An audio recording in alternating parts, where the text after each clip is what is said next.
Hey book nerds, welcome to my channel. So today I am very excited. I am here to talk to you because there is a new House of Night book in the year of our Lord 2020. That is right. Apparently this book has been out for quite some time, but I saw it on NetGalley. I got an arc of it. I read it. It is a wild roller coaster of a book. But it comes out on the 6th of February. It came out on the 6th of February. And I just wanted to share with you my reading experience. I really wanted to vlog it, but I was not able to vlog it while I was reading it. I was at a friend's house and I was hanging out with people basically constantly, so I couldn't film, but I made some notes and I'm going to share them with you. So first of all, I will show you the cover and I will explain what House of Night is in case you don't know. So this is the cover, this is the book I'm talking about. It's called Loved.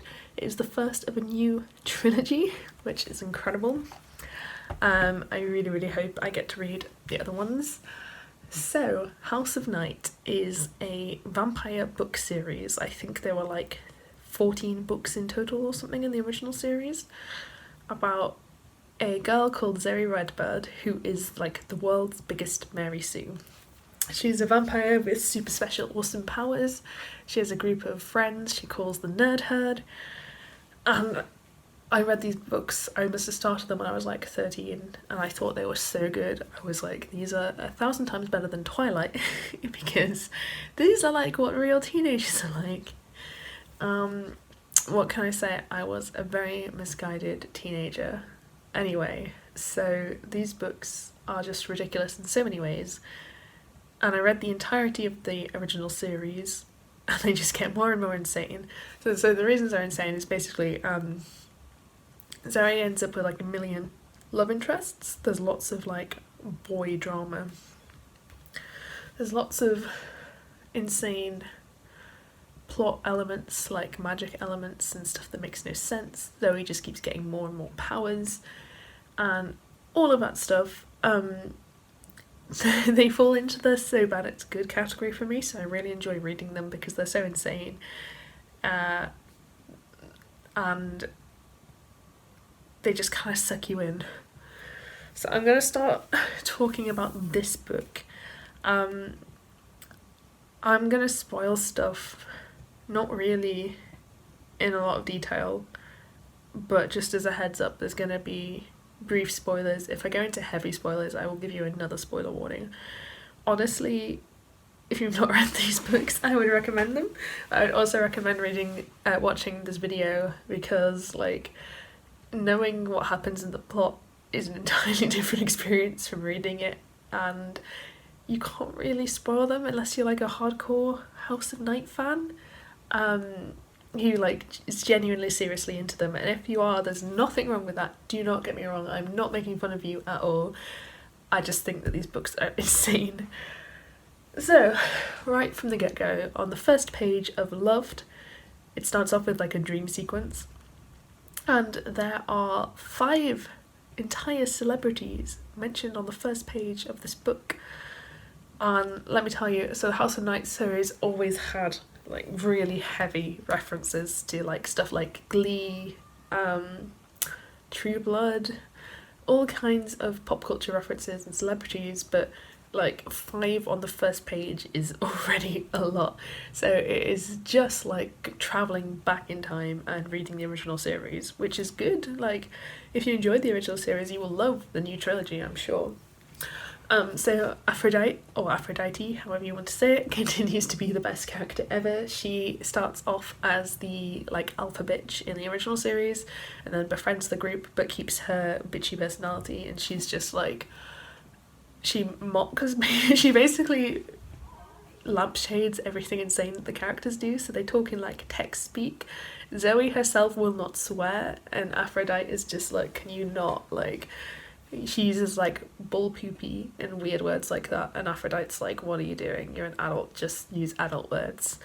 Aphrodite also gets trashed every morning, which I do not do, but I fully support. In the world she lives in, she is no problem that she should get trashed. And she's basically just like, she continues to be the best character, and it makes me so happy that she continues to be the best character. there's a weird thing where, like I mentioned, there's lots of pop culture references.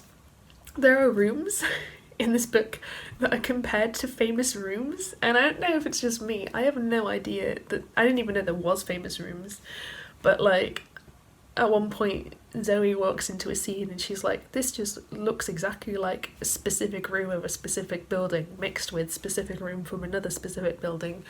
I don't remember what references she uses, but I'd never heard of either of these rooms, and I certainly hadn't heard of enough to mentally form a picture based off being told that this room looks like this room. I just thought it was really funny that the references extended to the room.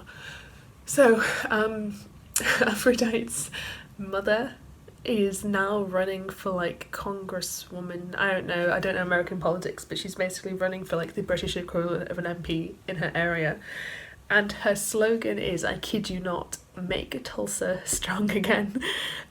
And I lost it at that point because, like, you know, she's meant to be the villain, and I am anti-Trump. Sorry if that's getting political on this channel, but yeah, I'm obviously anti-Trump. Like, I think you can tell that from the type of person I am anyway, but like, it was just so on the nose. Like, there's like alluding to stuff like having your villain be like Trump, and then there's literally having your villain quote the catchphrase of this person, and the subplot doesn't go anywhere. Like, it really does not go anywhere.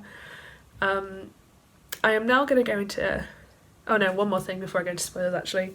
So Damien, this I think was an unfortunate implication that was not thought through, but Damien in the original series, he is one of the only gay characters, and he's a gay guy, and he's pretty decent. Like, he's not like the worst stereotype in the books, let me say that.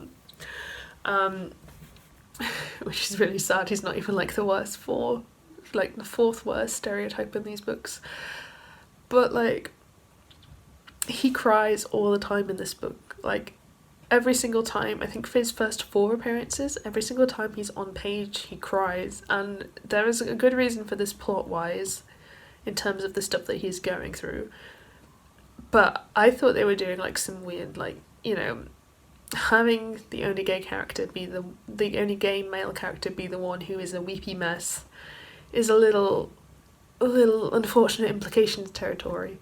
But it turns out he's actually got depression.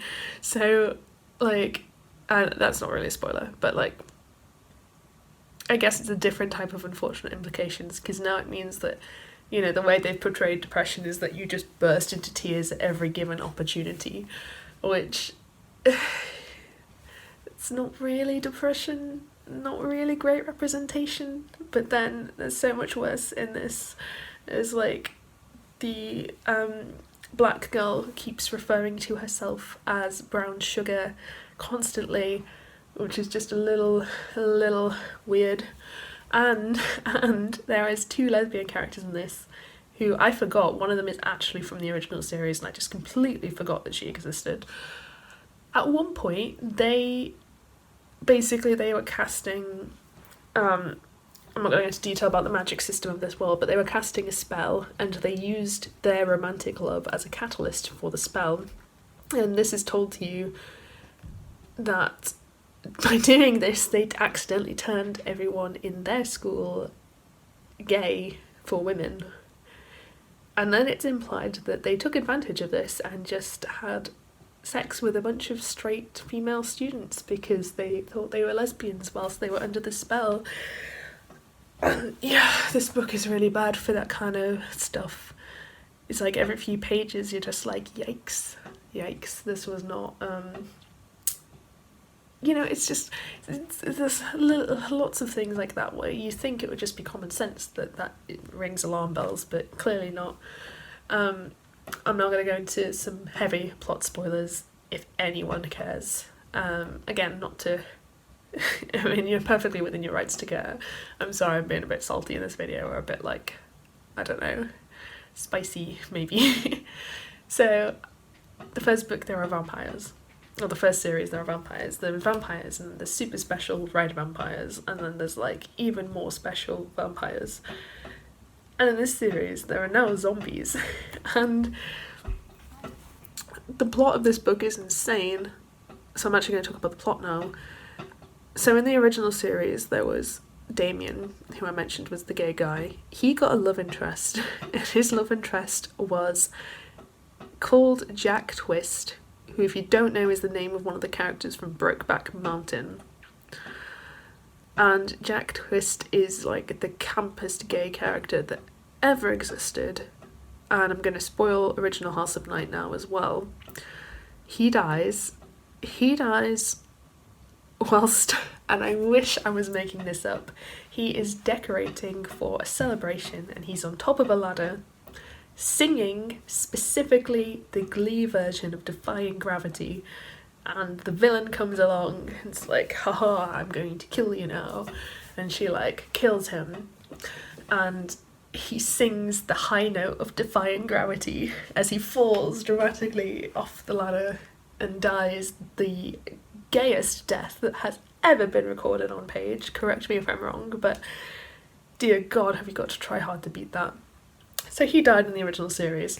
In this book, he comes back, or rather an alternative world, a universe version of him comes back, because guess what? This book series is now about parallel universes. It's no longer, well, it's still a vampire romance, but now it's a vampire romance with parallel universes. And his parallel universe version comes back, and he's a zombie, because now there's zombies. He's a vampire and a zombie. It's fine, because Damien just kind of immediately deals with the trauma of it not being his actual, you know, like the one he knew. It just doesn't really matter, which fair enough. But then, like, he's a zombie literally trying to kill him all the time, and then they just get over that as well. So it really does not go anywhere apart from bringing this character back to life.